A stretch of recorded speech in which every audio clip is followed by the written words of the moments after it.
Semana número 30, semana epidemiológica número 30, recordando a la población que las semanas epidemiológicas corren de domingo a sábado y nos permiten de alguna manera hacer comparaciones entre lo que ha pasado entre una y otra.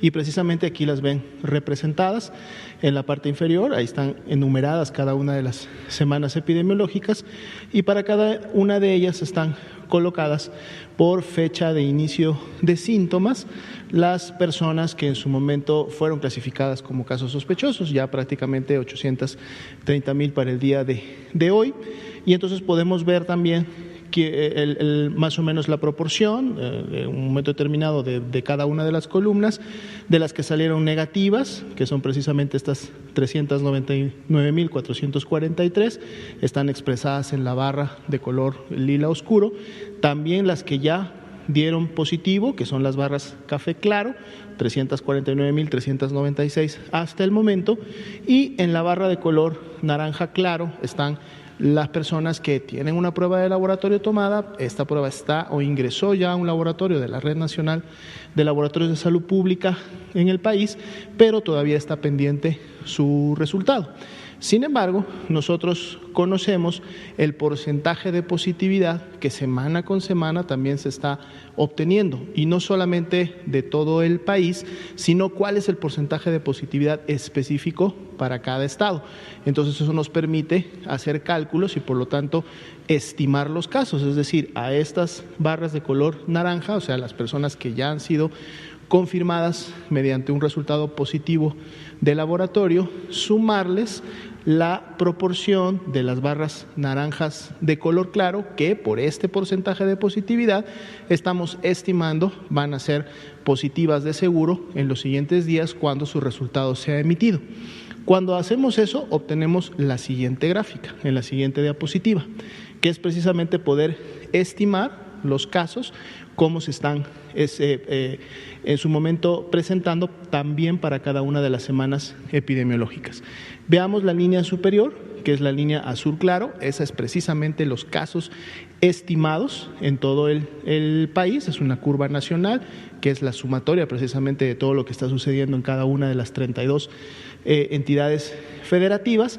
Y bueno, algo que empezábamos ya a ver el día de ayer es que de la semana 27 a la semana 28 empezábamos a ver una tendencia descendente, es decir, un descenso en la cantidad de casos para la semana correspondiente. Ayer iniciamos con menos 14%, el día de hoy, que ya se agregaron al último corte, algunos más casos confirmados, otros que se descartaron, pero entonces la diferencial al día de hoy de la 27 a la 28 sigue siendo de un menos 13%, un punto porcentual negativo menos, pero todavía con esa imagen descendente. Igualmente estamos graficando las personas que se han recuperado de la enfermedad. Estábamos notando que prácticamente siguen una pendiente similar a la de los casos confirmados, lo que quiere decir que en la medida que se van las personas enfermando de COVID-19, también un buen grupo de estas se recupera en el momento de la enfermedad. Tenemos una ligera descendencia también a la semana 28 de menos 4%, sin embargo vamos a ver cómo este número también se empieza a mover, dado que los recuperados también se van sumando día con día para cada una de las semanas. Y algo que veíamos precisamente en la ocurrencia de las lamentables defunciones, las personas que han perdido la vida por complicaciones de COVID-19, es que la tendencia descendente que vemos desde la semana 24, 25, 26, 27 y ahora en la 28 continúa de manera descendente, y para el corte del día de hoy el diferencial entre la 27 y la 28 es de un menos 54%. Cuando vemos también los casos activos estimados, que es decir, las personas que en este momento estimamos son o están activas con la enfermedad, por lo tanto representan la epidemia activa de México, más allá de todos los casos estimados que se han acumulado desde que inició la epidemia en México, ahora representan el 12%. Esta es una proporción que también ha estado variando en la última semana. Habíamos tenido 13, cerramos la semana con 14, ahora estamos en 12%, y también es un buen indicador al que le podemos dar seguimiento, porque precisamente representa la estabilidad de la epidemia, en el sentido de que no está incrementándose, porque los casos activos o más recientes se mantienen dentro de una proporción, o en su momento también nos permitirán ver cómo la desaceleración nos lleva a tener cada semana con semana menos casos, y por lo tanto este porcentaje puede irse todavía reduciendo más, como lo vamos a ver en algunas entidades federativas. Veamos ahora la ocupación y disponibilidad. Antes de la ocupación, quedamos desde la semana pasada que precisamente los días lunes íbamos a actualizar el porcentaje de cambio diario, tanto de los casos confirmados, es decir, las personas que han enfermado por COVID, estimados, aquí también estamos usando estimados para quitar la proporción de resultados que están aún pendientes y de una vez ya considerarlos, y también de las defunciones. Prácticamente el cambio es similar al de la semana anterior, no ha habido un incremento como tal, todavía tampoco un descenso en sí, pero recordemos que este cambio es precisamente en relación a la carga acumulada del día anterior. Y para el día 12, porque siempre retiramos los últimos 7 días por este retraso que hay, sobre todo en la última semana de resultados emitidos por parte de los laboratorios, para el 12 de... Vamos a tratar el día de hoy, como todos los martes, el tema de la salud, de cómo se va avanzando en el combate a la pandemia.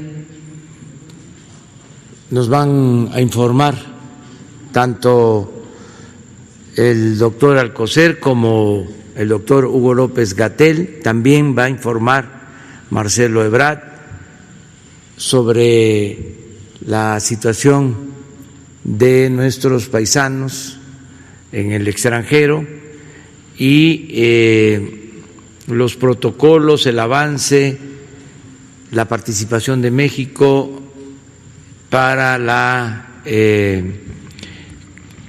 creación y distribución, obtención de la vacuna. Eso también es un tema importante. Tenemos que seguir enfrentando esta pandemia que va a la baja, muy lentamente, pero a la baja.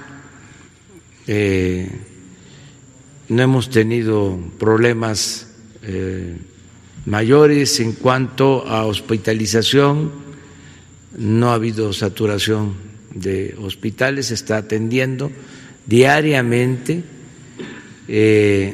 esta demanda, donde se requiere todos juntos, todos los integrantes del sector salud actúan para que haya camas, para que haya equipos, para que no falten los especialistas, y vamos avanzando, saliendo adelante frente a esta emergencia, frente a esta pandemia.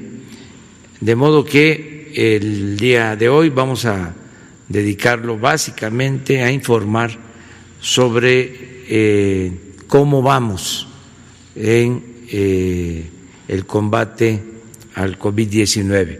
Tiene la palabra el doctor Jorge Alcocer. Muchas gracias, señor presidente. Muy buenos días, es un gusto saludarlos. Como ustedes saben, y lo acaba de expresar en lo general el señor presidente, nuestra experiencia programada, progresiva y con metas calculadas nos han permitido salvar muchas vidas y no llegar a tomar decisiones de a quién sí y a quién no. Hoy tenemos un crecimiento promedio, que lo veremos adelante, diario del 1.2% en el número de casos nuevos. La epidemia sigue en nuestro país, pero contamos con el 54% de camas de hospitalización general disponibles y más del 60% de las equipadas con ventilador y personal calificado. Aprendimos que la epidemia en nuestro territorio no es homogénea. La geografía de nuestro país permitió la expresión en tiempos muy diferentes. Sin embargo, al cabo de 144 días del registro del primer mexicano infectado por el SARS-CoV-2, hemos atendido además situaciones críticas de acción urgente de rebrotes en varios estados. Para hoy, en el Día del Pulso de la Salud, tendremos la actualización del informe técnico del COVID-19 en voz del doctor Hugo López-Gatell. Y además, el canciller Ebrard nos hará favor de plantear un camino muy rápido, un camino que a veces se siente atropellado por la necesidad de contar con una vacuna. ¿Cuál es el camino ese? El acceso en nuestro país de contar con algo que defina y que cuando menos inmunice a la población en contra del SARS-CoV-2, así como nos hablará del seguimiento no olvidado al COVID de mexicanos residentes en Estados Unidos. Doctor Hugo López-Gatell, por favor.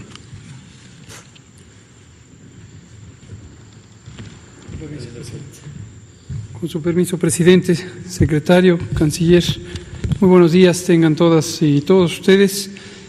Vamos a comentar un poco el informe técnico hasta el corte más reciente, que fue el que presentamos ayer por la tarde, y acostumbramos aquí en martes del Pulso de la Salud destacar algunos de los elementos que nos interesa identificar para conocimiento de la población respecto a los números y a las tendencias y a las gráficas.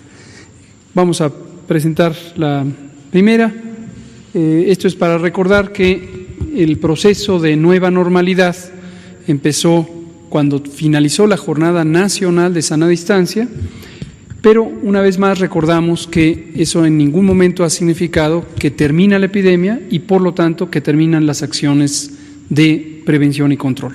No han terminado, no pueden terminar, nos faltan todavía varias semanas, de hecho algunos meses, para que tengamos en la mayoría de los estados y posteriormente en todos un control adecuado. En este momento tenemos ya 6 estados que tienen una tendencia sostenida a la baja y algunos que están llegando al punto de reducción muy significativa de la velocidad de aumento, pero también hay otros que siguen teniendo su crecimiento primario, su curva epidémica de inicio, y unos más que tuvieron rebrotes. Estos los hemos ido comentando de manera detallada en las sesiones informativas de las tardes, que ya llevamos 143 de estas, y nos interesa que la población vaya viendo qué es la situación que se enfrenta, cuál es la situación que enfrenta en su lugar de residencia. Y recordar también que cuando terminó la Jornada Nacional de Sana Distancia y a partir del 1 de junio empezó este nuevo proceso denominado Nueva Normalidad, en preparación a ello se establecieron distintos lineamientos que tienen que ver con la seguridad sanitaria. En particular hay un lineamiento general de seguridad sanitaria en el campo de trabajo dirigido para campos, el espacio del sector privado, y que por instrucción del presidente establecimos un grupo técnico con la confluencia de la Secretaría de Salud, la Secretaría de Economía, la Secretaría del Trabajo y el Instituto Mexicano del Seguro Social, que a través de su Dirección de Prestaciones Médicas y Sociales ha organizado el mecanismo de monitoreo del cumplimiento del protocolo de seguridad sanitaria en el trabajo y posteriormente de vigilar, como lo hace siempre, las incapacidades laborales que se relacionan con el síndrome clínico de COVID. Y esto ha sido sumamente importante porque permite identificar que las empresas privadas de cualquier tamaño, grandes, medianas, pequeñas, que cotizan al Seguro Social, hayan implantado en tiempo y forma los protocolos de seguridad sanitaria. Implantar no es nada más tener un documento escrito, es que existan los cambios que deben materializarse en el espacio de trabajo para proteger a las trabajadoras y los trabajadores. Y segundo, monitorea que a través de estas incapacidades laborales no se vaya a detectar empresa por empresa brotes. Y se ha constatado que en algunas ha existido brotes. Y esto es importante, lo recuerdo a la población y también a todos los propietarios y propietarias de empresas, grandes, medianas, pequeñas, que esta supervisión se hace también de manera indirecta a través de la salud de las trabajadoras y los trabajadores. Y esto es para también recordarle a la población que uno de los componentes fundamentales de las medidas de mitigación que diseñó el gobierno mexicano están orientados a la corresponsabilidad, donde los espacios de trabajo son quienes se deben responsabilizar de tener las condiciones apropiadas para que las trabajadoras y los trabajadores disminuyan su riesgo de contagios. Es decir, no es una responsabilidad del trabajador, de la trabajadora. Además, el trabajador y la trabajadora como personas se les recomienda, igual que a toda la ciudadanía, independientemente de su condición de empleo, atender las medidas de prevención, pero hay una responsabilidad específica en los campos de trabajo. Era un recordatorio. Vamos a pasar a los datos de hoy, con el corte de ayer por la tarde, y aquí vemos en esta gráfica que hemos estado presentando periódicamente desde la semana pasada, el resumen semanal, semana por semana, de la epidemia. Empieza en la semana 10, porque es la semana donde inició la epidemia en México, y se proyecta hasta la semana 28.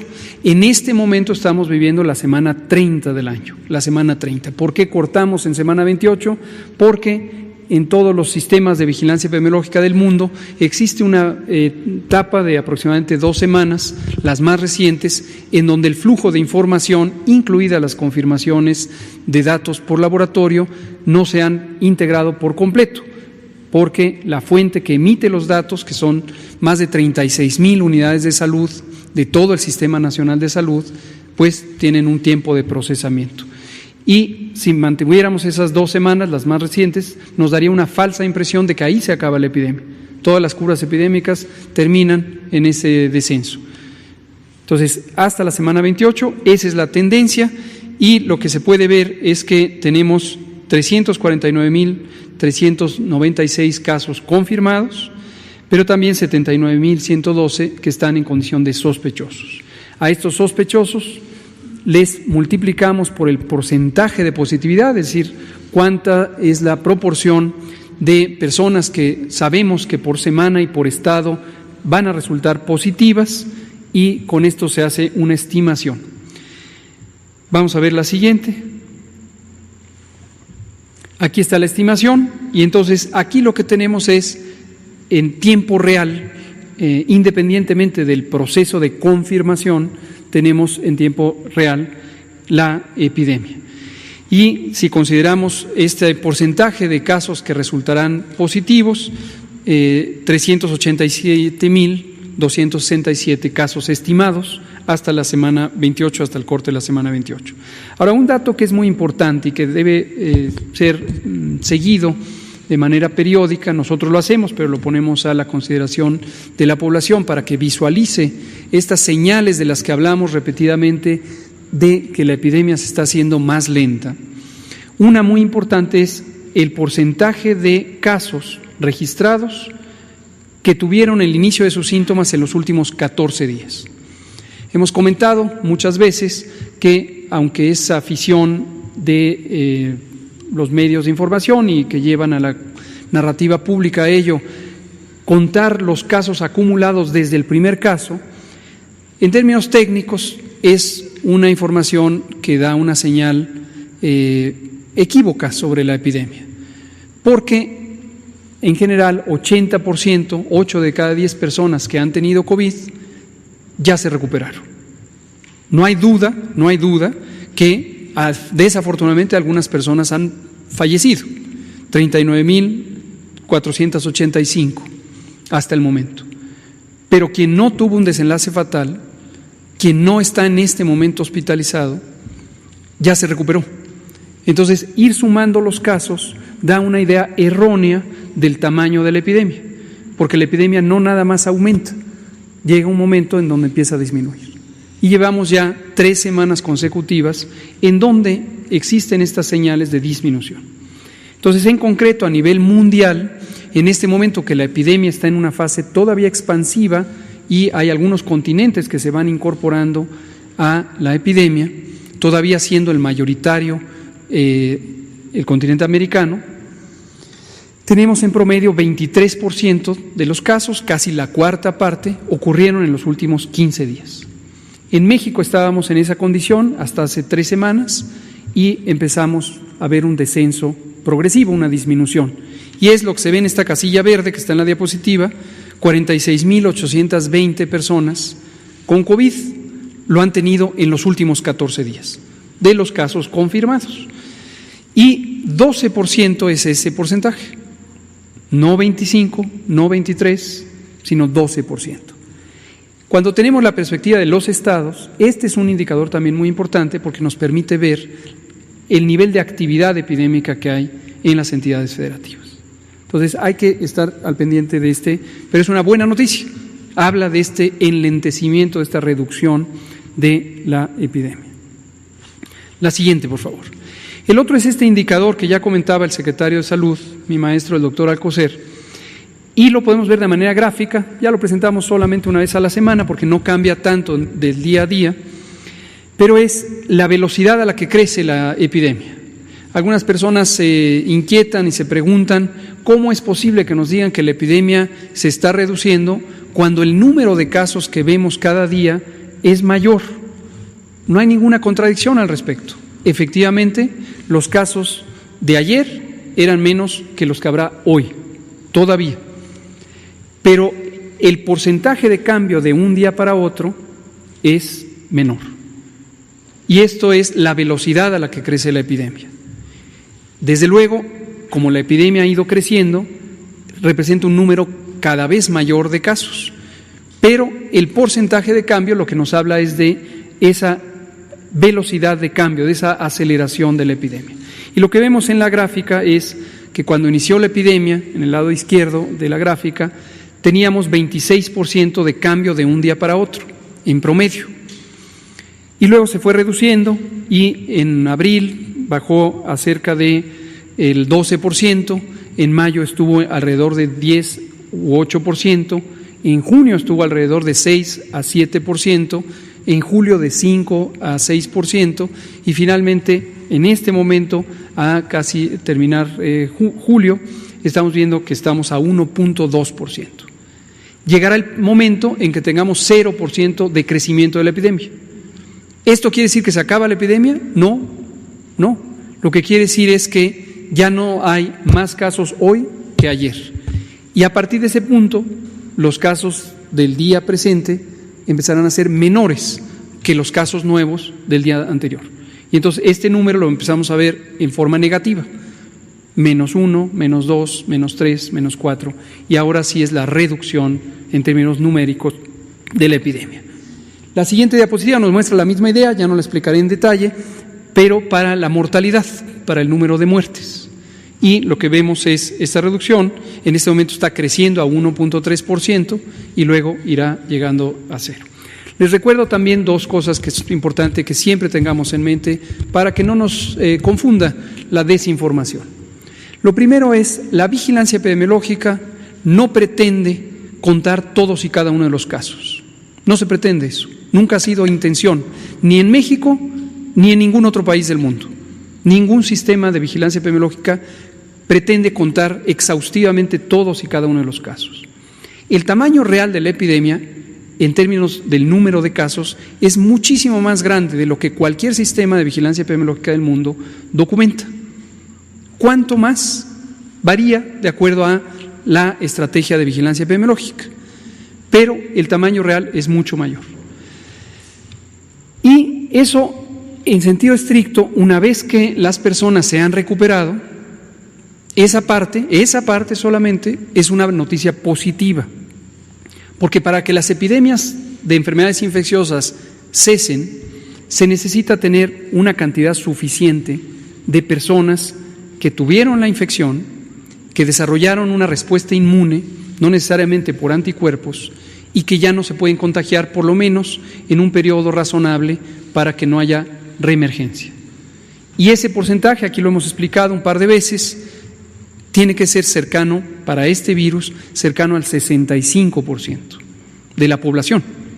Entonces estamos hablando de millones de personas. Esa es una parte positiva. Entre más personas se hayan infectado sin tener una condición grave, finalmente contribuiremos a reducir la epidemia.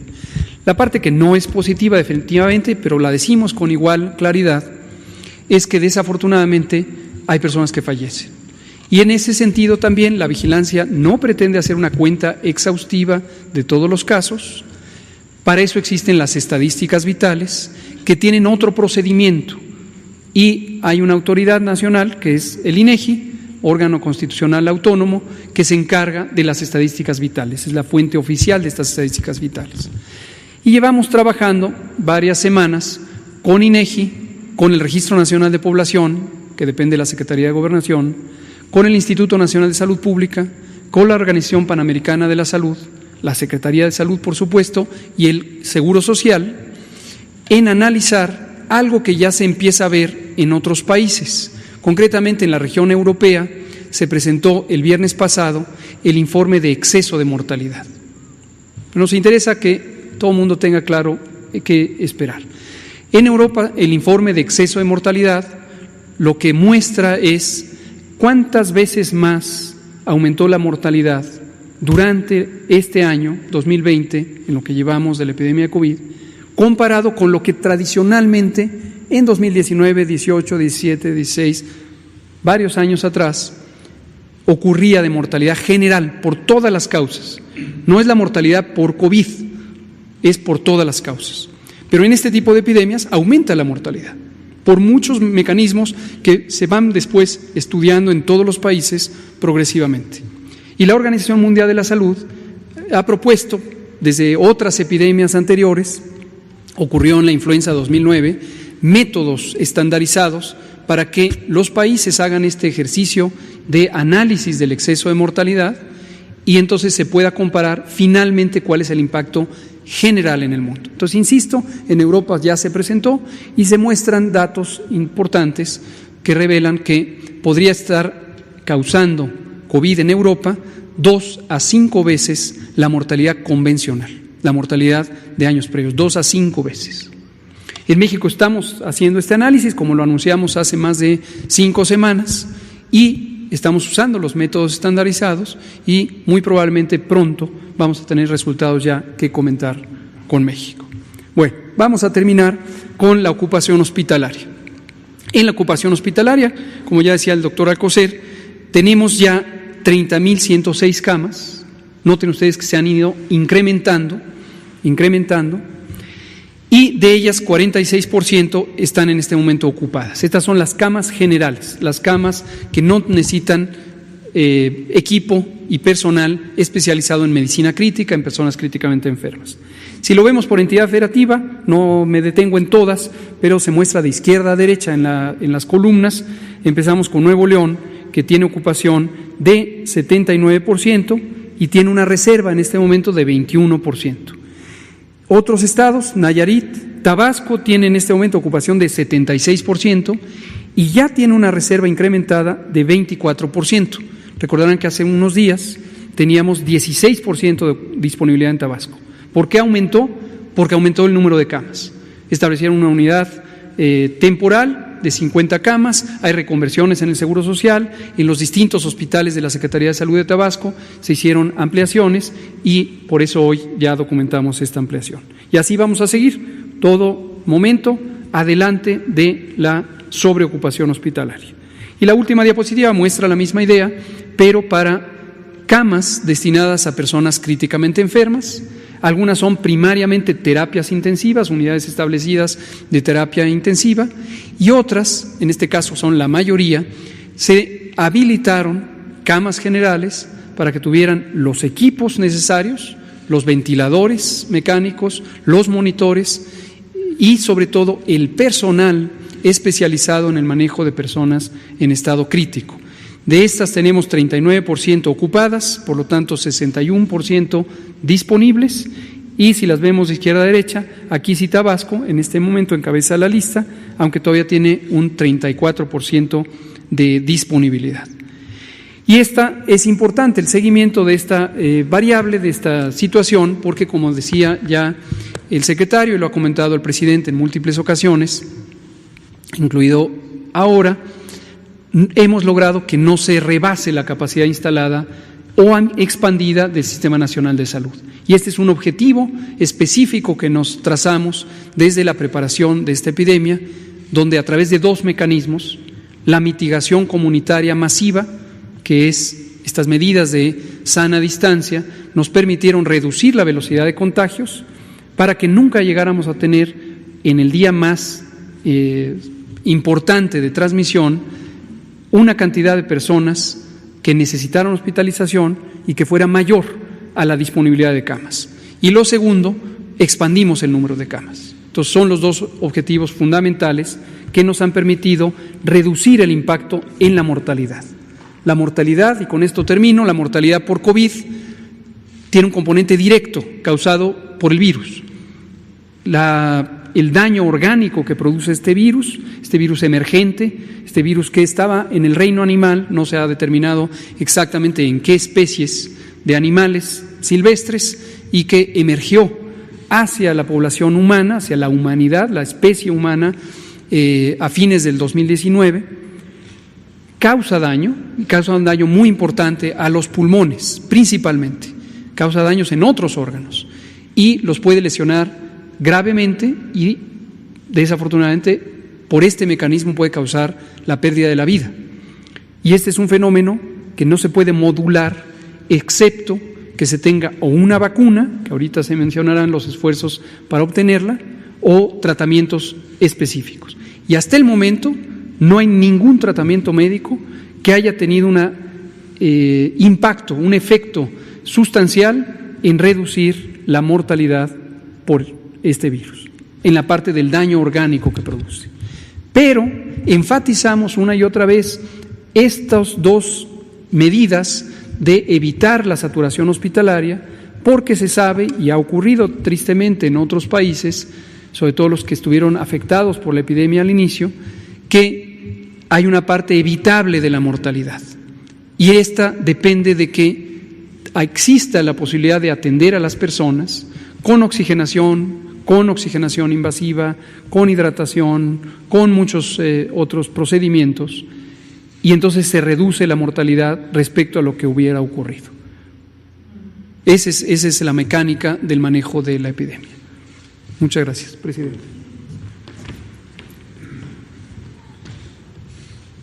Su permiso, señor presidente. Muy buenos días. Bueno, el día de hoy les informaré de los avances que México ha logrado para tener acceso en tiempo y forma a una posible vacuna. Como ustedes recordarán, la siguiente, por favor, gracias. A iniciativa del presidente López Obrador se presentó una resolución a la Asamblea General de las Naciones Unidas que fue respaldada por 179 países y aprobada prácticamente por unanimidad. En esa resolución se menciona como un objetivo prioritario tener garantizado el acceso universal y, por lo tanto, de manera justa, a una posible vacuna. Bueno, ¿qué pasó entre esa aprobación y esta fecha? Bueno, México ha participado en la Conferencia para la Respuesta Global al Coronavirus, así como en la Cumbre Global de Vacunas. Se han hecho varios esfuerzos regionales. En este momento, la siguiente, por favor. México participa en todos los esfuerzos multilaterales para el aceleramiento del desarrollo, producción y distribución justa de la vacuna contra la COVID-19. Esto en estrecha coordinación, por supuesto, con el señor secretario de Salud y su equipo. En primer lugar está la Coalición para las Innovaciones en Preparación para Epidemias, denominada CEPI, que tuvo su origen ya hace varios años a una iniciativa de Bill Gates. Se han unido muchos fondos privados y algunos gobiernos. En segundo lugar, la Alianza Global de Vacunas e Inmunización, que por sus siglas es Gavi, que también ha tenido ese es un surgimiento ahora más reciente, con el mismo propósito. Y desde luego la Organización Mundial de la Salud, que ha encabezado diversos esfuerzos con el mismo propósito. En el marco de CEPI, como ustedes saben, México participó con 4 proyectos para encontrar la vacuna contra el COVID-19. Unos de la UNAM, Instituto de Biotecnología, otros de Avimex, Instituto Mexicano de Seguro Social y la UNAM, otros de la Universidad Autónoma de Baja California y el Tecnológico de Monterrey, y otro de la Universidad Autónoma de Querétaro y el Instituto Politécnico Nacional. Al mismo tiempo se tiene acceso a todos los protocolos de la CEPI, que nos permite esto saber en qué estado se encuentra cada uno de los proyectos en el mundo respecto a las vacunas. La siguiente. Muy bien. Entonces, Gavi, CEPI y la Organización Mundial de la Salud han creado la plataforma en conjunto que se denomina Acceso Global para la Vacuna contra el COVID-19, COVAX. Su objetivo primordial es distribuir al menos 2,000 millones de dosis de la vacuna contra el COVID-19 para finales de 2021, en caso de que los protocolos tengan éxito y que no haya dudas sobre la seguridad de las vacunas, obviamente. El objetivo es que se distribuyan las dosis de forma equitativa entre 77 países que lo componen, entre ellos México, sin importar su capacidad de pago. Busca integrar un fondo multilateral para promover el acceso universal y equitativo de una vacuna segura y efectiva a través de compras consolidadas por adelantado. Bueno, en este momento estamos entrando en la fase en la que ya habrá que tomar decisiones, porque los protocolos y los resultados de ellos apuntan a que sí se podría contar con alguna vacuna este año. Entonces, bueno, ya me dijo el doctor Alcocer, y tiene razón, de que hay que ya tomar algunas determinaciones en las próximas semanas. Estaremos informando sobre ello en función de la evaluación de cada una de esas vacunas y sus protocolos. En esto, ¿qué les puedo decir? Sintetizo. México va a llegar a tiempo, va a estar, ya está en el esfuerzo por la vacuna. Eso es vital para nuestro país. El segundo capítulo que está a cargo de la Secretaría tiene que ver con apoyar la repatriación de mexicanas y mexicanos en el exterior. Como es lógico, el ritmo de la repatriación se ha ido reduciendo por el tiempo que ha transcurrido, pero a esta fecha hemos logrado apoyar la repatriación de 16,322 mexicanas y mexicanos que ustedes ven en ese mapa de provenientes de qué países, de qué regiones. Destaca, por supuesto, América Latina en primer lugar, con 9,909. En segundo lugar, tenemos a Europa, con 4,025. Y en tercer lugar, África, con 603. Asimismo, informarles que, como se sabe, el señor presidente nos ha pedido que estemos muy atentos en nuestras comunidades, sobre todo en los Estados Unidos. A esta fecha están trabajando todos los consulados, salvo Portland, que va a abrir el día de mañana otra vez, reabrir sus operaciones. Todos los demás están funcionando con las disposiciones de sana distancia. El propósito es respaldar a nuestros conciudadanos que están en los Estados Unidos. La siguiente, por favor. Este es el mapa al día de hoy de todos los consulados funcionando. Enseguida, algunas de las imágenes de lo que se está haciendo por cada uno de los consulados, que nos mandan diario un reporte. La siguiente, por favor. Los apoyos que hemos recibido en El Paso, Nueva York y Chicago, que son notables por parte de diferentes aliados locales. La siguiente, vinculación con aliados locales, ahí está Houston y Orlando. La siguiente es la ventanilla de la salud, que trabajamos junto con la Secretaría de Salud. Es un programa previo a esta pandemia, pero ha sido muy útil. A esta fecha, pues ya casi vamos a llegar a 2 millones de beneficiarios o de personas que nos han llamado, que han establecido contacto. Y de esa directamente hay un monitoreo solicitado por estas personas de 398,000 mexicanas y mexicanos en los Estados Unidos. Hay finalmente pruebas gratuitas ya en este momento en Houston y además en Chicago, Yuma y Orlando. Y esto va a seguir creciendo. Pruebas de COVID-19. Ese sería el reporte al día de hoy, señor presidente. Muchas gracias. Bueno, pues esta es la información. Después tú.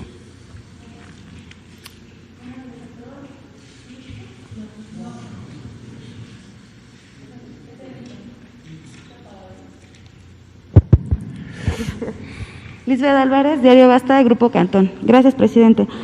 Mi pregunta sería, ¿cuál es su opinión sobre que los senadores del PAN han mencionado que van a presentar una denuncia ante las organizaciones de las Naciones Unidas, la Convención Interamericana de Derechos Humanos y la Organización de Estados Americanos contra el subsecretario Hugo López-Gatell por el mal manejo de la pandemia en la negligencia de esta? Y por otro lado, preguntarle al subsecretario López-Gatell el por qué el día de ayer no asistió a la reunión de gobernadores del PAN y saber si el viernes acudirá al estado de Tabasco. Esa sería mi primera pregunta y una segunda, si me lo permite. Gracias. Bueno, mire, hay, como lo hemos manifestado desde el inicio de la pandemia, mucha desinformación, mucha politiquería, no solo durante la pandemia, desde antes, ¿no? Y va a concluir la pandemia, así lo deseamos, lo queremos, lo anhelamos, y va a seguir la politiquería porque se está llevando a cabo una transformación, y lo he dicho varias veces, cuando hay una transformación se produce una reacción conservadora. Los que no quieren que se den los cambios, los que quieren mantener al antiguo régimen, en este caso un régimen de corrupción, de injusticias, de privilegios. Entonces, son grupos que se sienten afectados porque se les quitaron sus privilegios. Entonces, hay esa oposición al gobierno y se va incluso a intensificar en la medida que se vayan acercando las elecciones en México, porque como es de dominio público, estos grupos han manifestado que quieren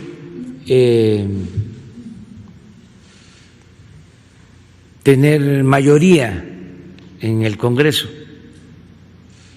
Incluso están convocando a unirse todos en contra de nosotros o de lo que representamos.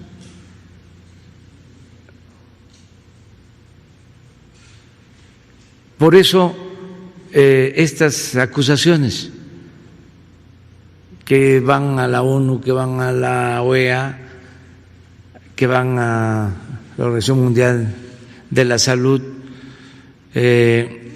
a todos los organismos internacionales, hacer acusaciones, pero no es más que politiquería. Antes se le llamaba coloquialmente grilla. Entonces hay que tener también paciencia, no tomar en cuenta todo ese protagonismo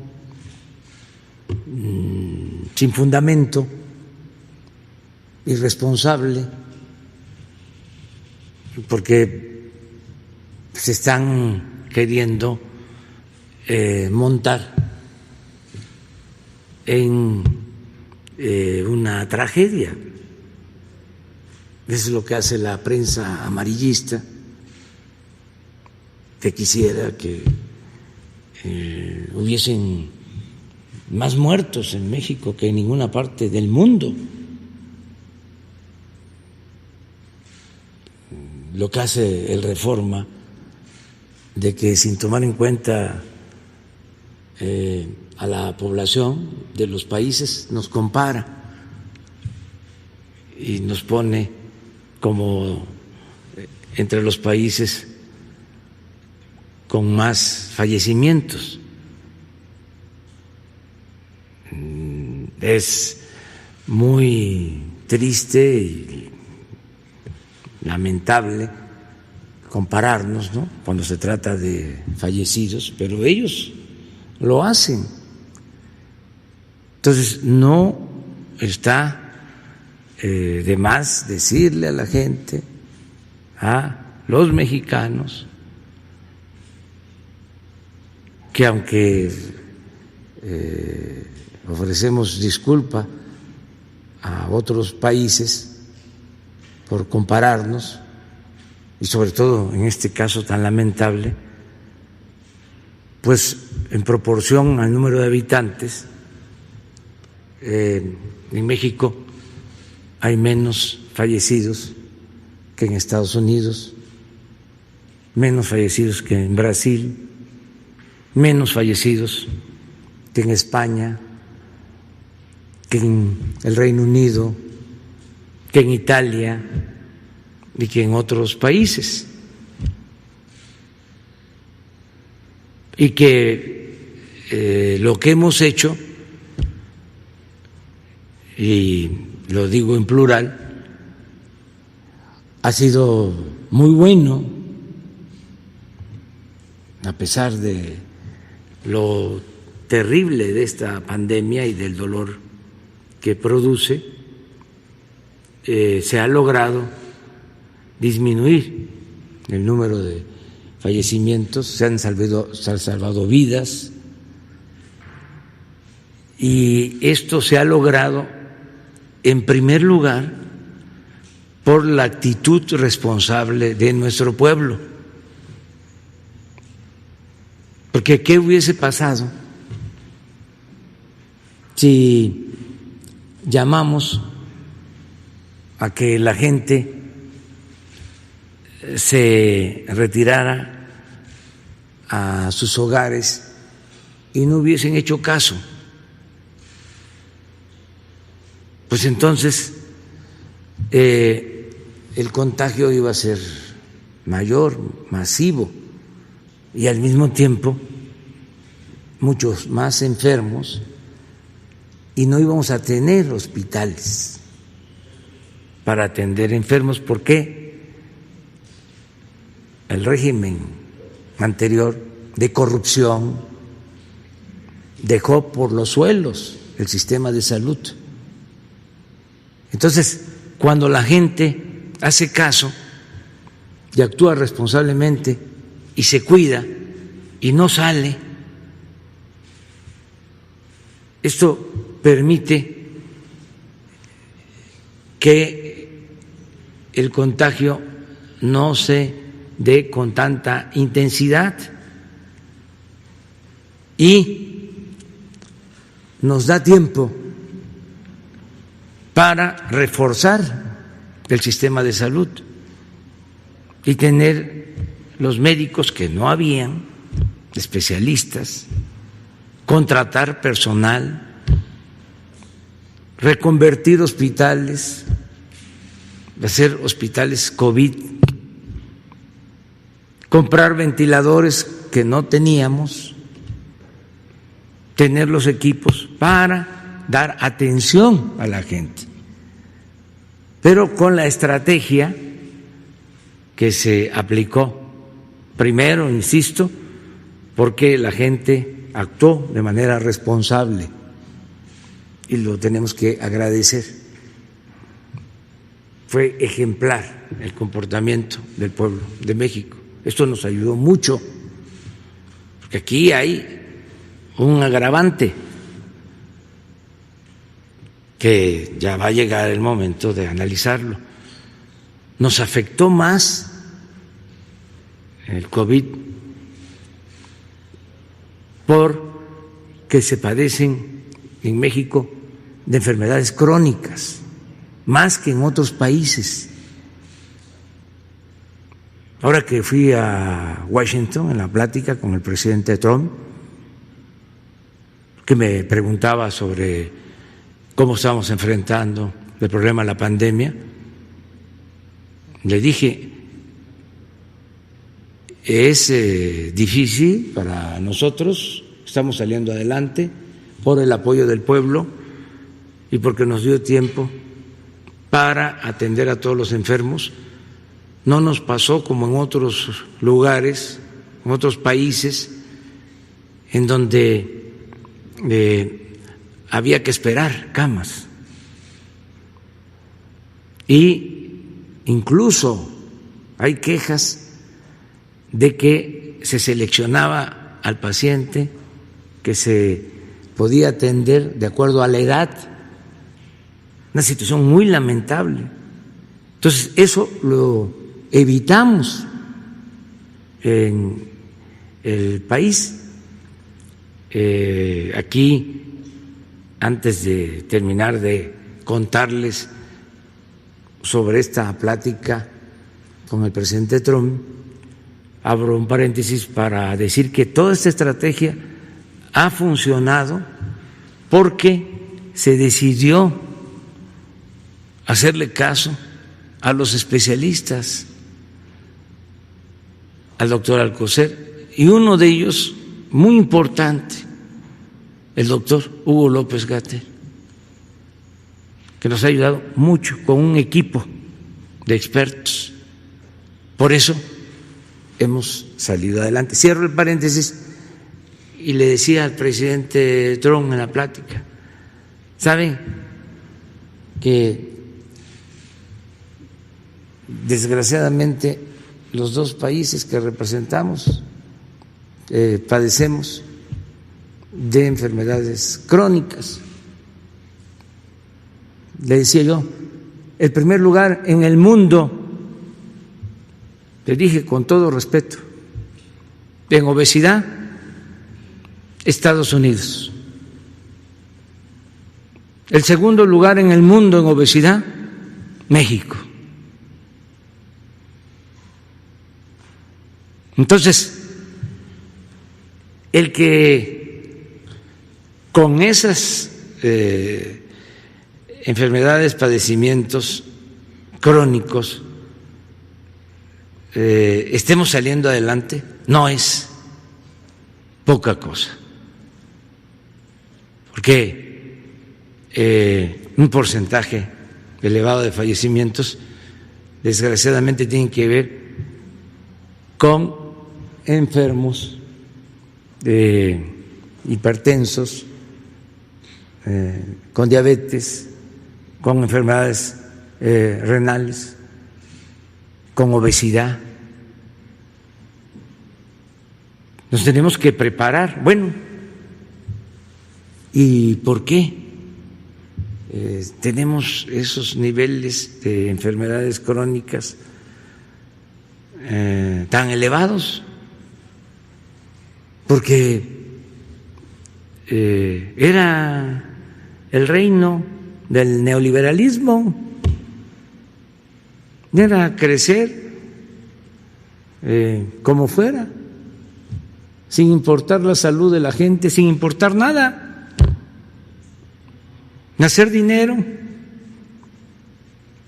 sin importar la salud del pueblo. Eso lo vamos a atender, ya no va a ser lo mismo. Vamos a regresar, como se ha dicho, a una nueva normalidad, una nueva realidad vamos a atender esas causas que nunca se atendieron. Estoy esperando que los que apoyaban el modelo neoliberal de corrupción, de injusticias, de privilegios, ofrezcan una disculpa pública, que con honestidad digan los intelectuales que apuntalaron este régimen corrupto, que digan: nos equivocamos, hicimos mal en apoyar este régimen despiadado de protección a minorías, rapaces, y de desamparo a la mayoría del pueblo de México. Una de esas, en un arranque de lucidez y de honestidad,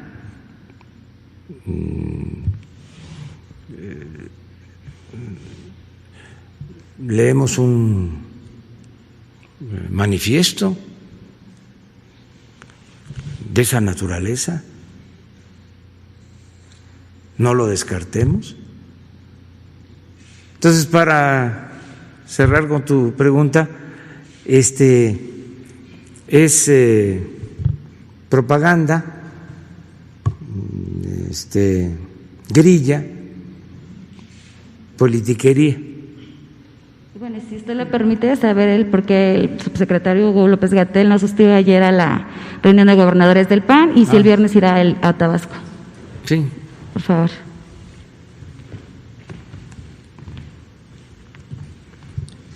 Con gusto. Las expresiones públicas sobre esta cancelación también están sobredimensionadas. Creo que se relacionan con lo que ya explicó con detalle el presidente. No hay nada inusual.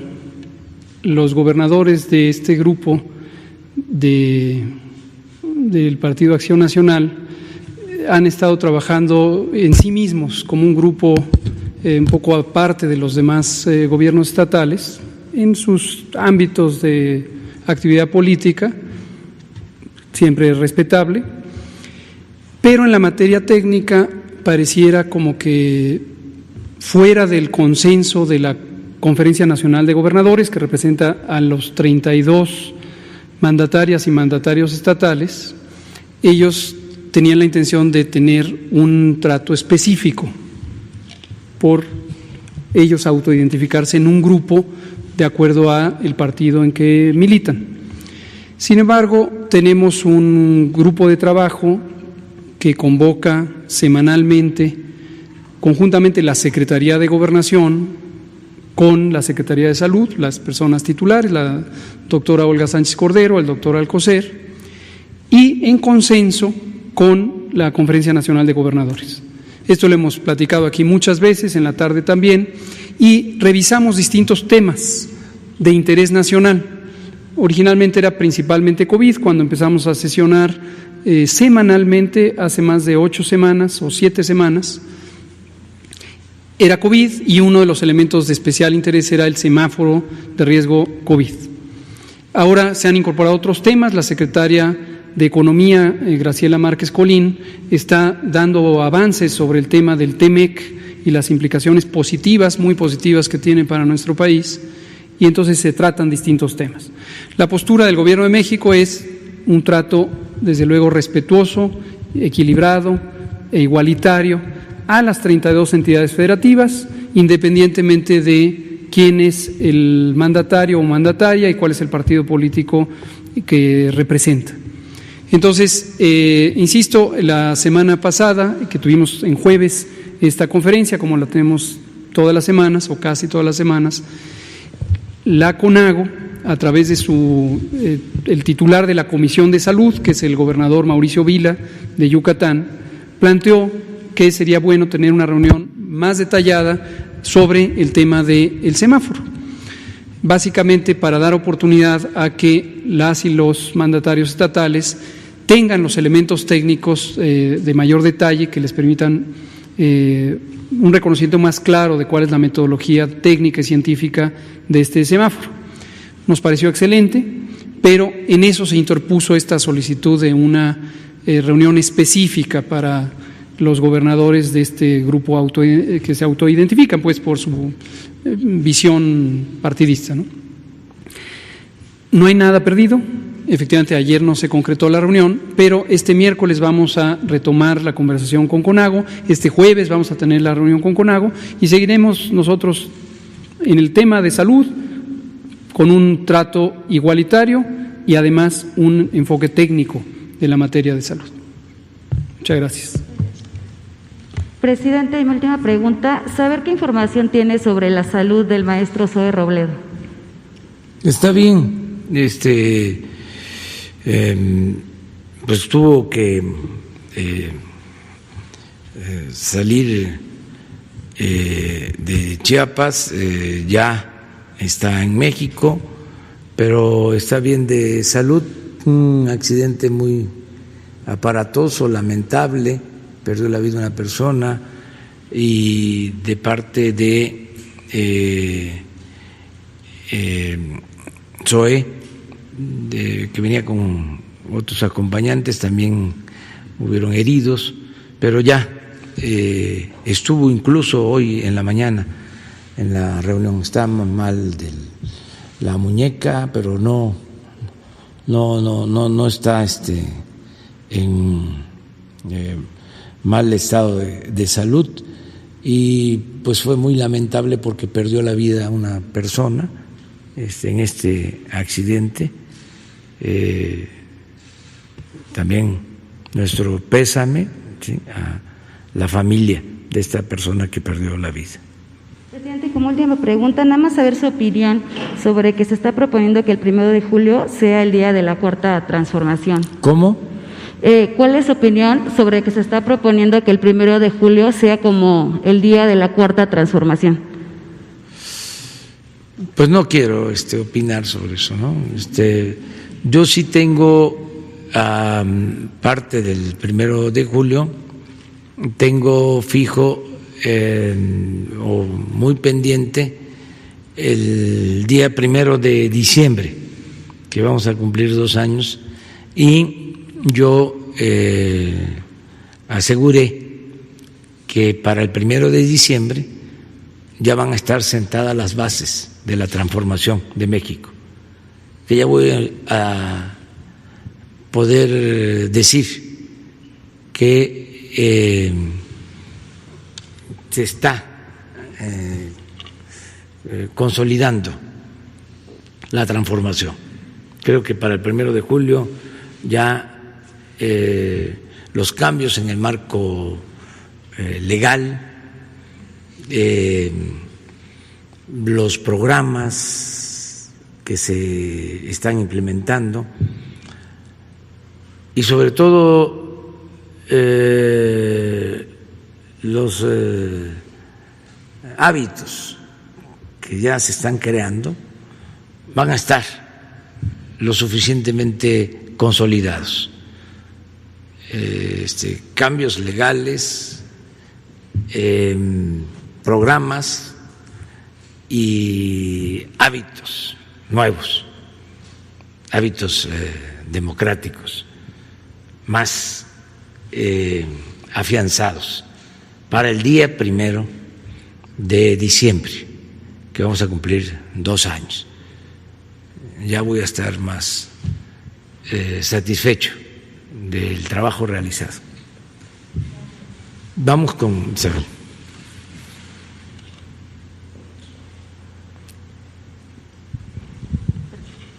Gracias, buenos días a todos. Me gustaría preguntarle al secretario de Relaciones Exteriores, o mejor dicho, que fuera un poco más amplio en la cuestión de la vacuna. ¿Cuál es el elemento, el factor, si nos pudiera compartir 1 o 2, que lo llevan a señalar esta buena noticia, ¿no?, que posiblemente a finales de este año pudiera haber esta vacuna? ¿Y cómo sería el protocolo, digamos, de adquisición y de entrega? Usted ha señalado que va a llegar a tiempo a México, que México llega a tiempo a la vacuna. ¿Cómo se repartiría? ¿Sería por países? Son 77 países al mismo tiempo, y el estimado del costo de esta vacuna. y preguntarle al subsecretario Gatell si hay riesgos, o el propio secretario de Salud, ¿hay riesgos de contraer COVID-19 en la reproducción humana convencional? Estas dos partes, y después un cuestionamiento para usted, presidente.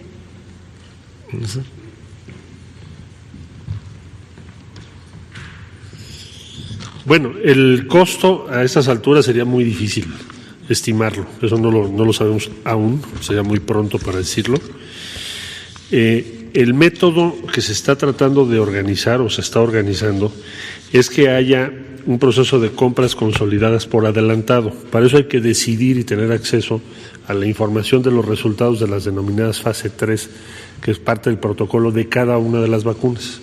¿Qué tenemos nosotros ahorita? El seguimiento, junto con la Secretaría de Salud, de lo que cada uno de los protocolos está avanzando. Entonces sabemos que hay varias vacunas, hay algunos que lo anuncian muy en términos pues de sus intereses de cada una de las empresas, pero también tenemos información de los gobiernos. Entonces sabemos que los resultados que se están obteniendo son, primero, más rápido de lo que habíamos previsto, por fortuna, y segundo, que ya hay datos que apuntan a que esos avances que hasta ahora conocemos puedan dar lugar a que se tenga una vacuna, pues probablemente hacia el fin del año. Eso puede cambiar, pero al día de hoy es lo que conocemos. Por eso estamos participando en COVAX, además de las CEPI, CAVI, COVAX. COVAX es una iniciativa en la que estamos participando 77 países en este momento. El día de ayer tuvimos reunión para eso. Entonces, ¿qué es lo que compartimos? ¿Cuál es el avance de cada protocolo? Cada uno de los proyectos en curso pues son de diferentes tipos de empresas. Los gobiernos están participando de diferente manera, pero la esencia, ¿cuál es? Que estemos, y esa es la instrucción que nos dio el presidente, en esa mesa estamos, tengamos la información a tiempo y que la Secretaría de Salud pueda tomar la decisión de cuál de las vacunas en su caso será la elegida para que en México se pueda aplicar. Tenemos relación muy cercana, como ustedes saben, pues con Estados Unidos, con la Unión Europea, con China, con muchos países, en América Latina también, en donde estamos compartiendo esa información. Entonces lo vamos a estar informando permanentemente. Lo importante es estar ahí, estar a tiempo, tener la información y tomar las decisiones correctas. Ya la naturaleza misma de cada decisión es una decisión técnica. Ya le corresponderá a la Secretaría de Salud decir, en este protocolo vamos a estar interesados, en este no.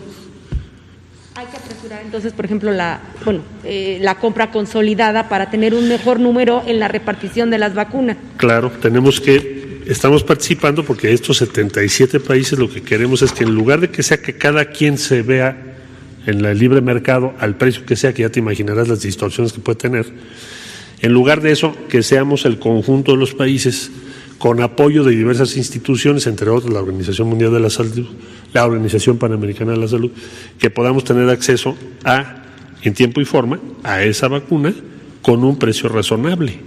Y eso es, creo yo, lo valioso, eso es lo que México propuso en la ONU. Por eso estamos ahí participando. Y ya nada más la puntualización. Esta vacuna que se está analizando de la compra, ¿tiene que ver con las que anunciaron Pfizer, Seneca y sí, claro, CanSino? Hay varias. Hay varias, Pfizer pero sí es una de ellas, otra es AstraZeneca, otra es Moderna, otras están los chinos, en fin, hay muy distintas. Sanofi, CureVac, hay diferentes esfuerzos. Todo lo que hacemos en la CEPI es revisar cuál es el grado de avance de cada una de ellas. Y son esas que ya se han publicitado y otras que no se han publicitado tanto. ¿Cómo cuántos son? Estamos siguiendo 9 protocolos ahorita. 9. ¿Y a más tardar cuándo se concretaría la cada consolidada? Semana vamos informando. No se puede fijar una todavía fecha. Todavía no. Ok. Cada uno va informando su avance. Gracias. ¿El doctor Gatell? A ver, doctor Gatell.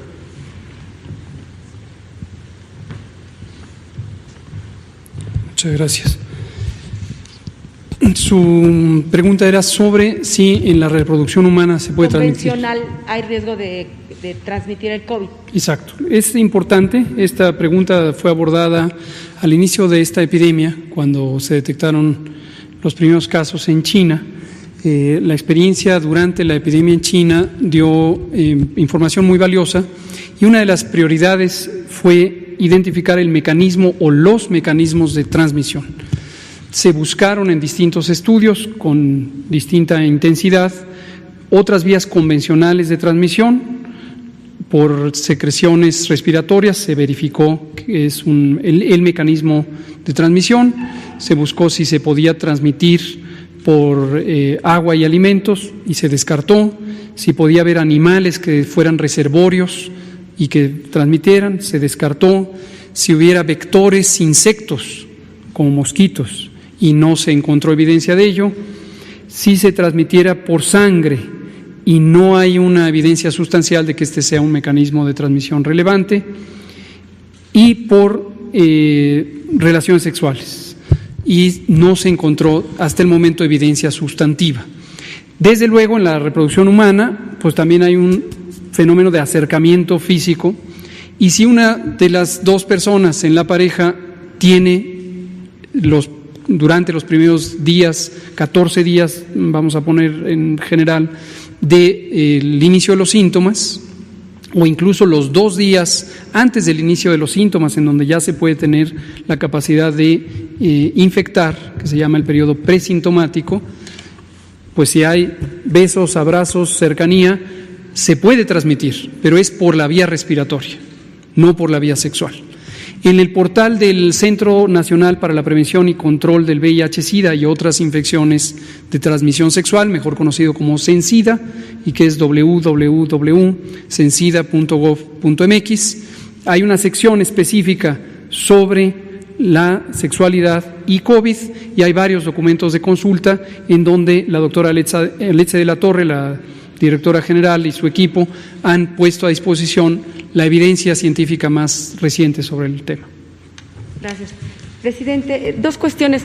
Saber si ya platicó con el ingeniero Javier Jiménez Espriu, deja la secretaría, no la deja, esto por un lado, si ya tuvo la reunión con él, y por el otro me gustaría también platicarle un tema que ha ventilado Excelsior, Grupo Imagen, estos últimos días, que tiene que ver con el aeropuerto de Santa Lucía, en donde hay una persona, un hombre, que dice ser dueño de 128 hectáreas de San Miguel Xaltocan. Hay un juicio en seguimiento, la SEDATU dice que si en todo caso esta persona acredita que es dueño original de estas 128 hectáreas, pues ellos no van a pagar, sino que va a pagar la Sedena.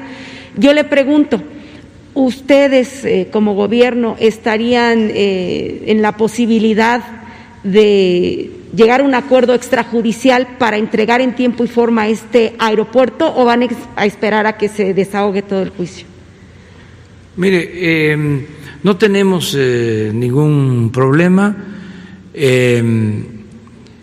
La verdad es que se tenía bastante superficie disponible en Santa Lucía. Por eso era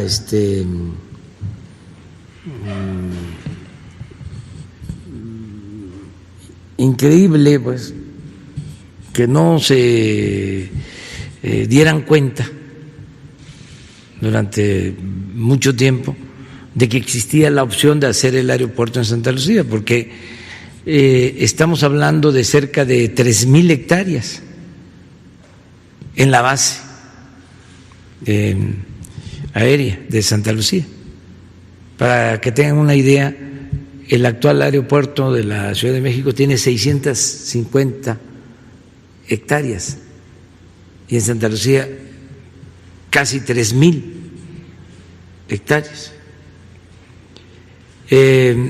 Por eso no hay problema para poder construir las pistas y hacer todas las obras necesarias. Además, se adquirieron como 1,500 hectáreas adicionales. O sea, hay superficie suficiente en Santa Lucía. Si existe este caso, ya se ha dicho, tanto por SEDATU como por la Secretaría de la Defensa, que se tiene que pagar la tierra a esta persona una vez que acredite que tiene las escrituras o los documentos de propiedad, pero no hay ningún problema, no hay nada que impida seguir avanzando. Vamos muy bien. Un día de estos vamos a presentar el informe. Algunos pensaban que no íbamos a cumplir con el compromiso, que no íbamos a poder terminar a tiempo, pero todo indica que vamos a inaugurar este nuevo aeropuerto el 21 de marzo del 2022 y es un aeropuerto moderno, de lo mejor del mundo. Lo que se está haciendo es una gran obra, no para. Los ingenieros militares están actuando de manera profesional, responsable.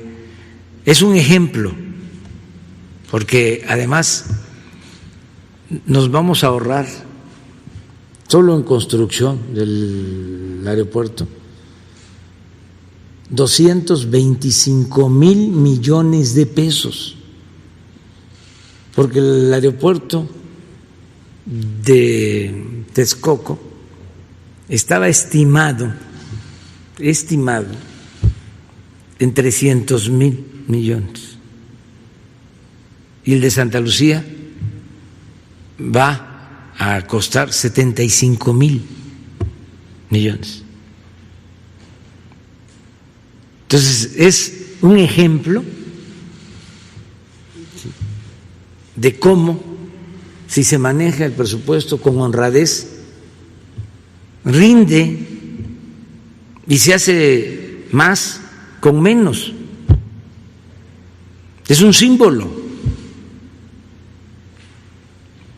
independientemente de otros factores, solo el costo de la obra.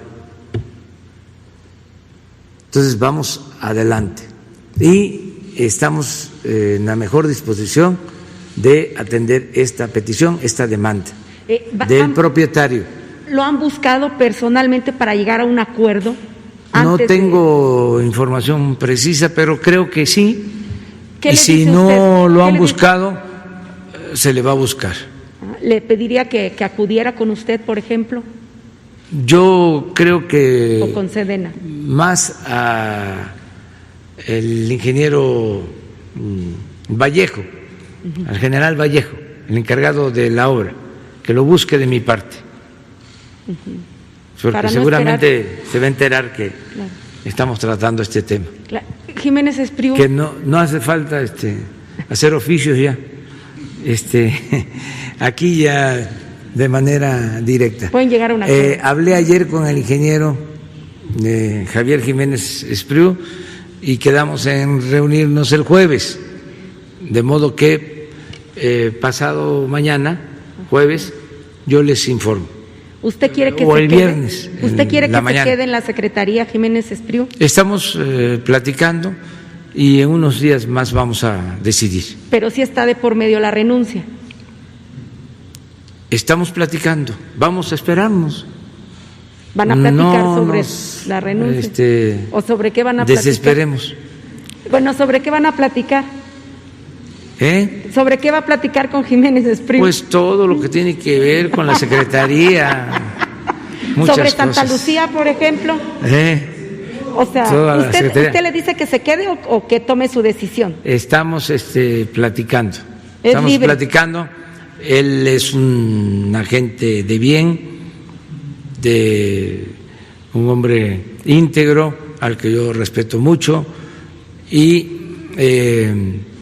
estamos conversando. Lo hicimos ayer y vamos a volver a reunirnos el jueves, de modo que ya en poco tiempo se sabrá. Además, ustedes tienen muchas notas, o sea hay tantas cosas. Bueno. Ahora, tantas notas. Gracias. ¿Cómo es que se dice? ¿Y dónde está la nota? Y sí, la nota es la nota.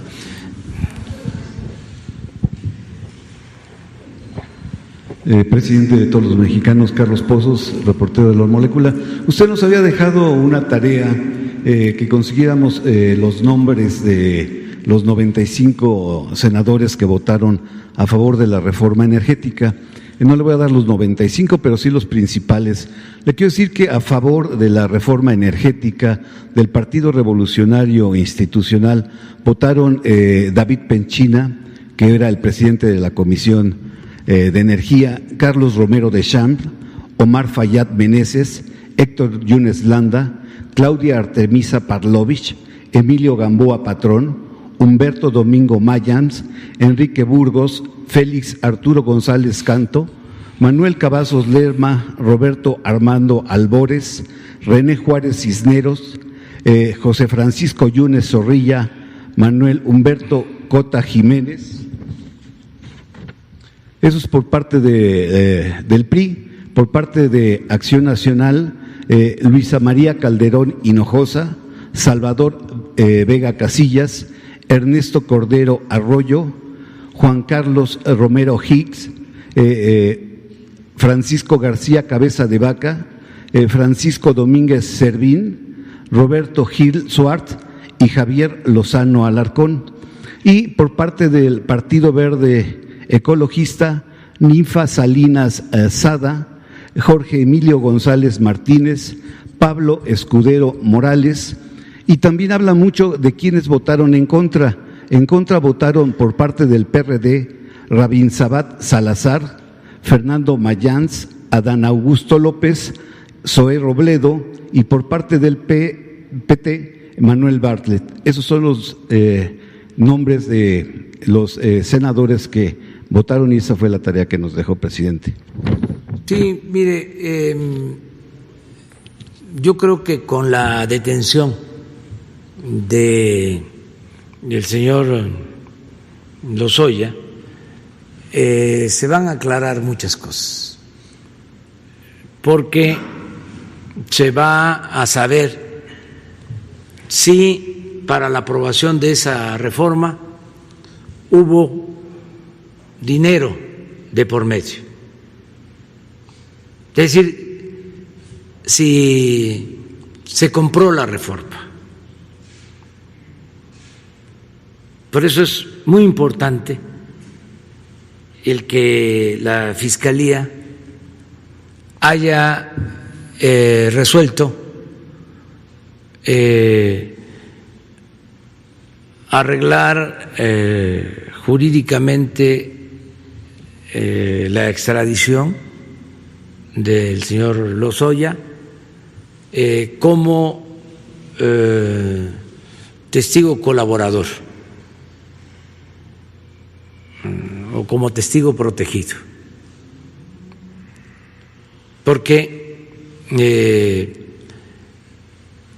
esa información que pueda proporcionar va a ayudar mucho en el propósito de limpiar de corrupción a México, de purificar la vida pública. Y no es solo lo de la reforma energética, está lo del asunto de Odebrecht, de los contratos que se entregaron a Odebrecht y los sobornos que entregó Odebrecht. Esto no es un secreto. Lo que pasa es que aquí no se hablaba del asunto,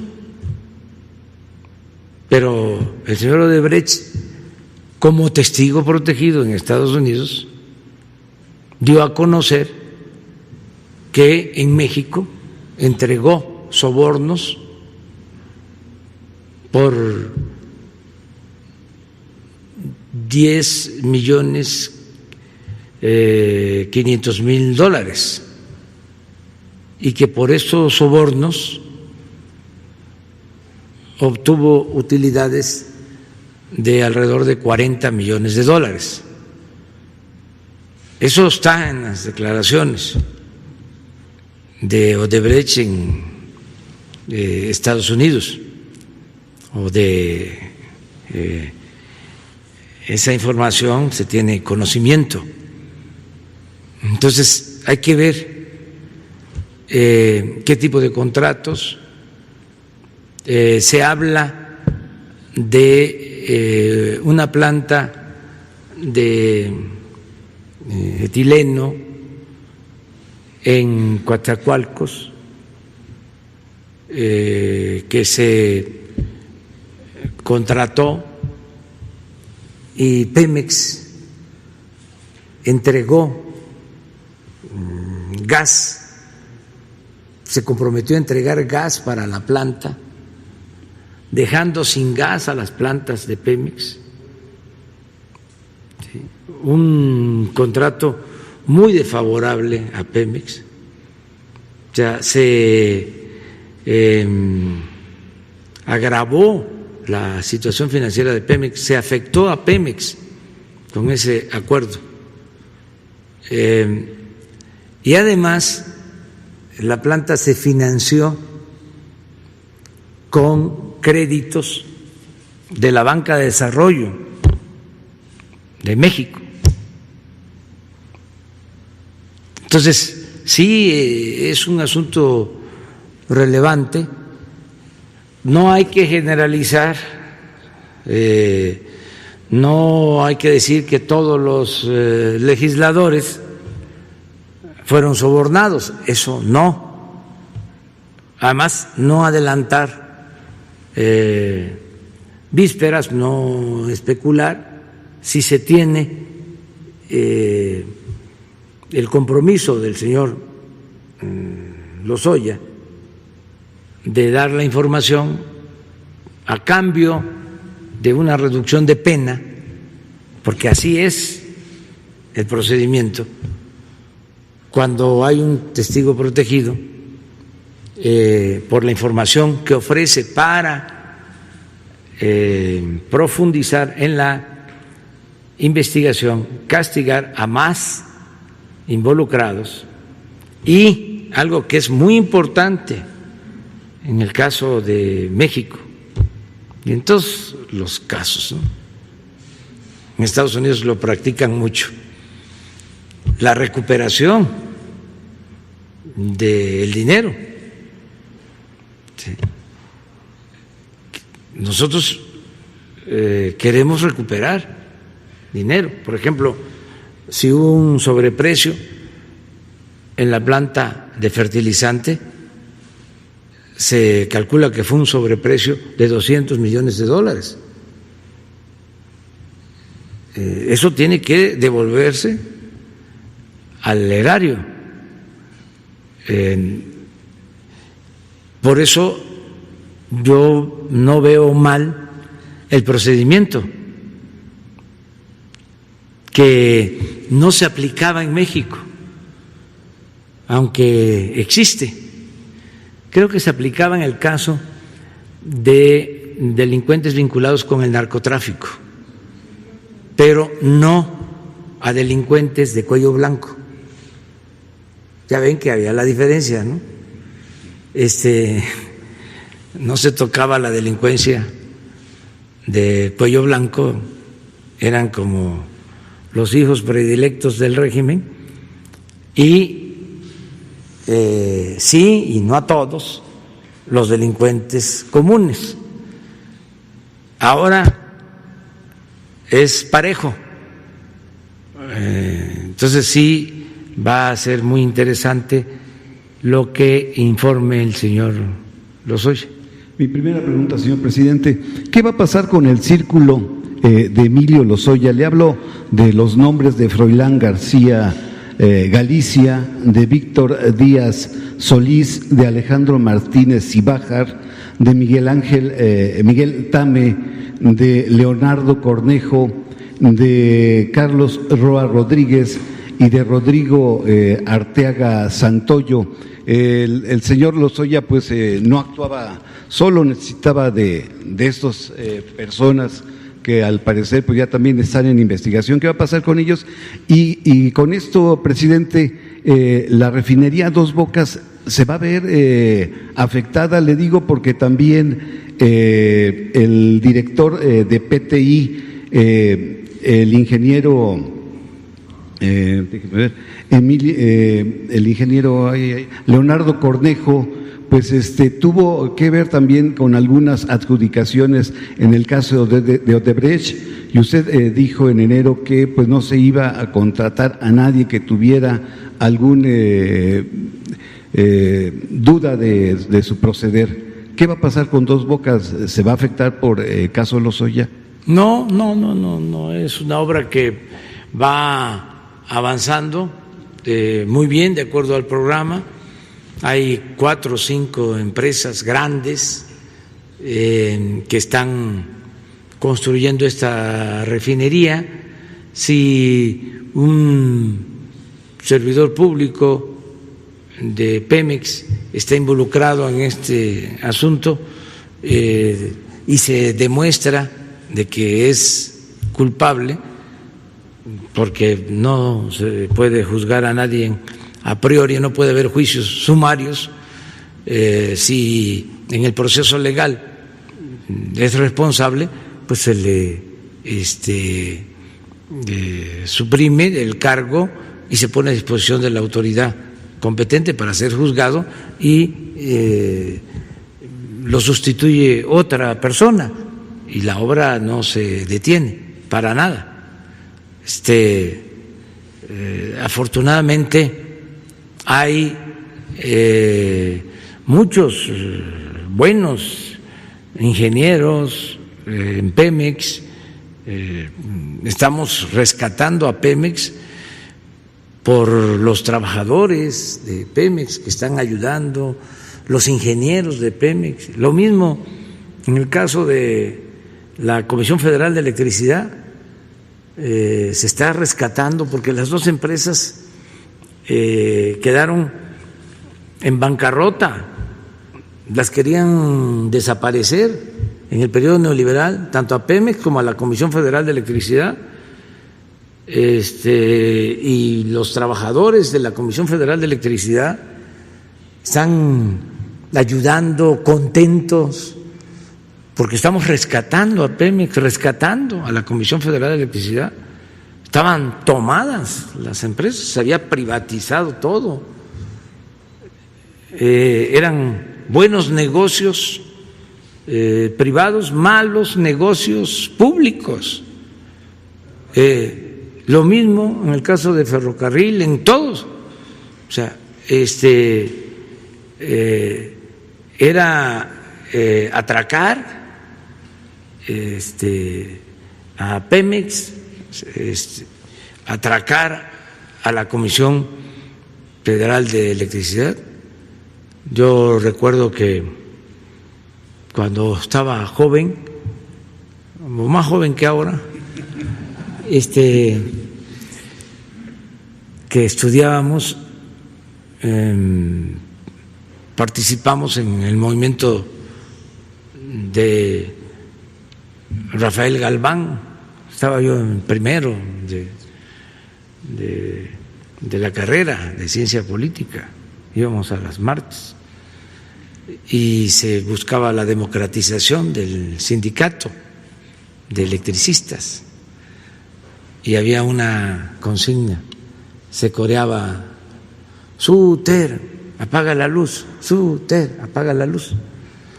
Y ahora cada vez que los veo a los trabajadores les digo: Suter, prende la luz, Suter, prende la luz. Y se está prendiendo la luz en todos lados, por los trabajadores, por los técnicos. Entonces, si hay alguien que tiene acusaciones, pues ahí lo tiene que enfrentar y resolver. Esto lo tiene que ver con la Fiscalía, pero pues no implica detener ninguna obra. Mi segunda pregunta, señor presidente, tiene que ver con el INE. El Tribunal Electoral confirmó que de no solicitarle por ahora a usted el abstenerse a realizar inspecciones de carácter electoral, pero advierte que podría llegar a medidas cautelares como la suspensión de las mañaneras. Usted en su segundo informe dijo que todavía falta por erradicar por completo el fraude electoral. Hace más o menos 3 semanas, un lunes, recuerdo yo en el periódico El Universal, Lorenzo Córdoba advierte que las autonomías siempre han estado en riesgo porque se han construido a base de arrebatarles facultades a los poderes ejecutivos y que siempre han intentado interferir. Mi pregunta específica, señor presidente, ¿confía usted en el árbitro? Y las actuales circunstancias económicas hacen viable mantener el presupuesto del INE. Bueno, es un asunto ya se ha tratado muchas veces. A mí lo que me importa, y es un deber, el que las elecciones sean limpias y sean libres, y que haya democracia en México, que se acaben los fraudes electorales. Ese es un objetivo del actual gobierno y es parte de la transformación de México. Decir nunca más un fraude electoral, porque no se nos debe olvidar, a lo mejor los jóvenes o más jóvenes que nosotros no recuerdan lo que significó el fraude del 88. O sea, porque a lo mejor, pues sí, algunos no habían nacido, los jóvenes, ¿no?, que nacieron después del 88, que ahora pues tienen menos de 30 años, o sea, alrededor de 30 años. Sí, pero hubo un fraude. ¿Sí? Y no saben a lo mejor que un diputado subió a la tribuna, no sé si diputado o senador, porque se tenían los paquetes electorales, ¿sí?, y la oposición, no solo el Movimiento Democrático encabezado por el ingeniero Cárdenas, sino también en aquel entonces Maquío, doña Rosario, Ibarra, pedían que se abrieran los paquetes electorales. Y este diputado o senador, ya no recuerdo qué era, subió a la tribuna de un partido supuestamente opositor, porque todo era una farsa, un partido palero, pues. A lo mejor los jóvenes no saben por qué se les llamaba partido palero, pero todo esto es interesante, no olvidar.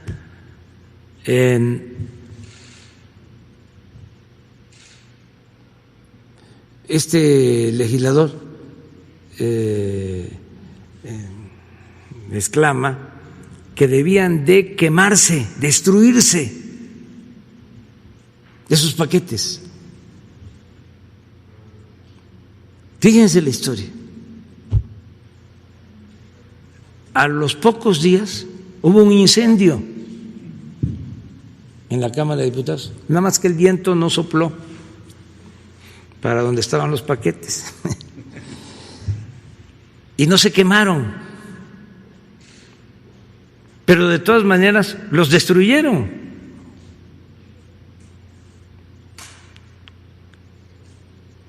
Cuando la elección del 2006, lo mismo, hubo primero una demanda de que se abrieran los paquetes, voto por voto, casilla por casilla, voto por voto, casilla por casilla. Pues no. Y luego un medio de comunicación pidió que se conservaran para el análisis, para el estudio. No, se destruyeron. Se destruyó toda la papelería electoral. Entonces, ¿cómo olvidarnos de eso?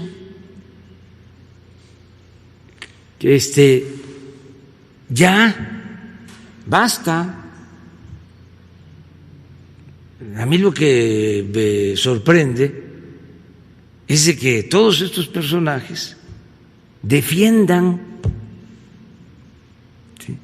ese régimen antidemocrático y quieran regresar a eso.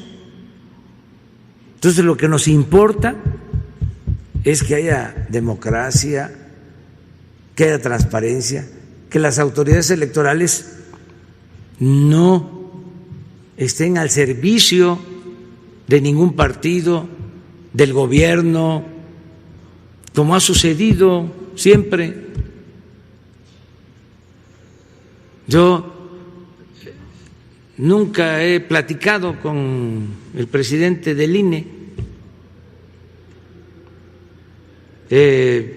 precisamente porque respeto la autonomía de ese instituto. Nunca lo he visto en el tiempo que llevo en el gobierno.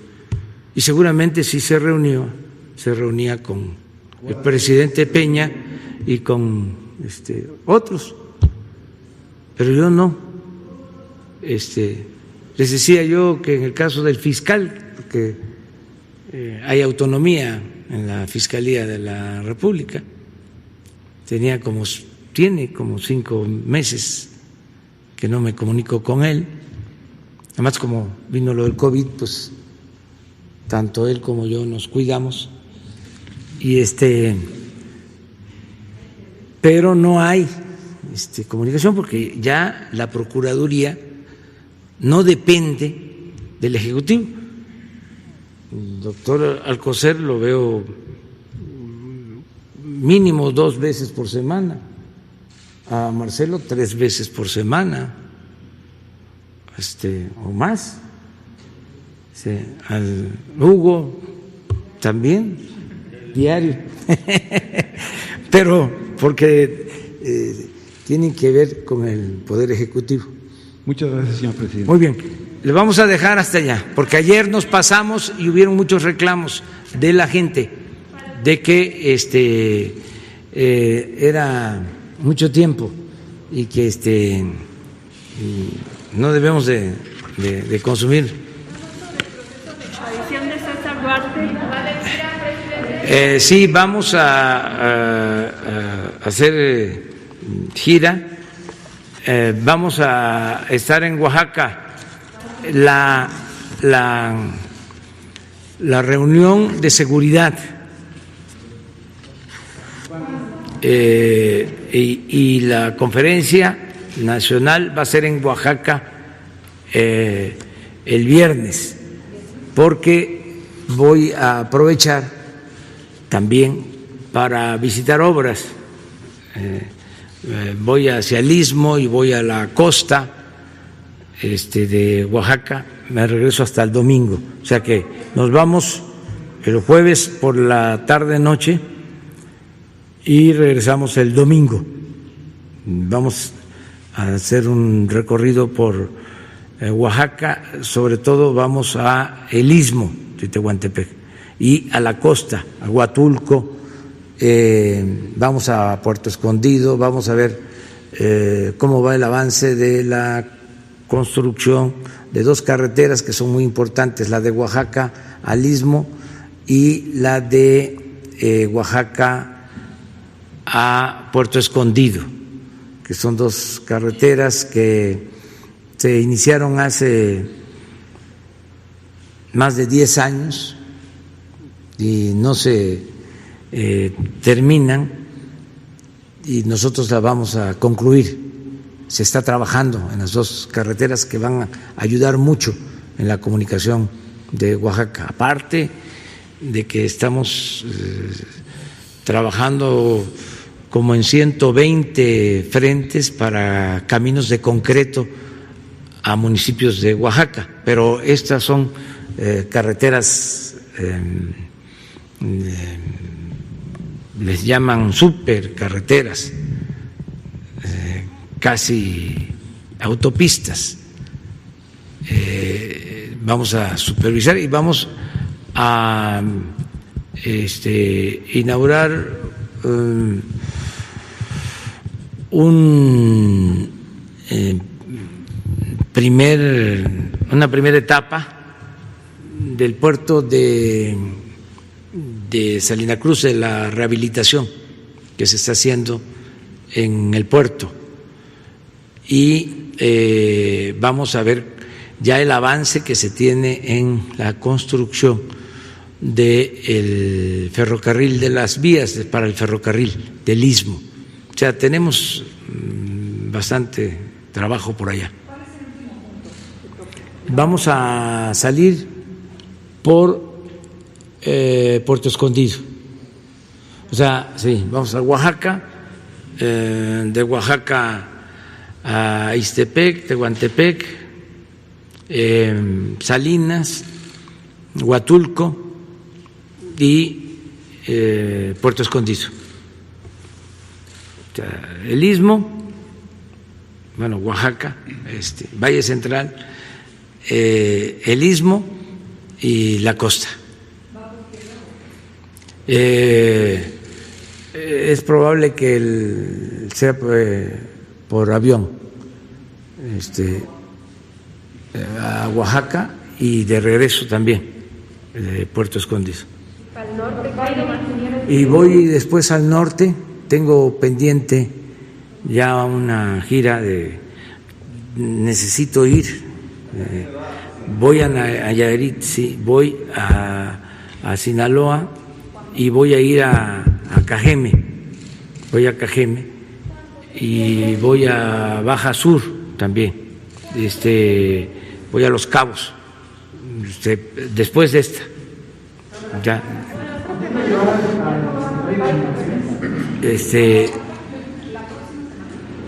No sé si la próxima, sí, pero esa es la que sigue, esa es la que tengo pendiente, esa gira, tengo que ir allá, sí, con ustedes. Bueno, nos vemos.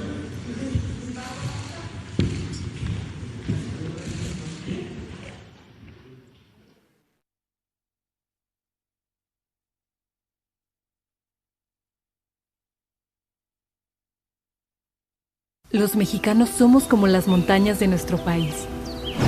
Nos levantamos sobre la tierra cuando parece que no hay camino.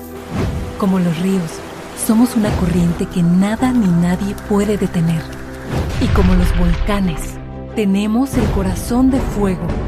Por eso, cuando el mal tiempo pase, seguiremos de pie, demostrando las veces que sean necesarias que nada nos detiene.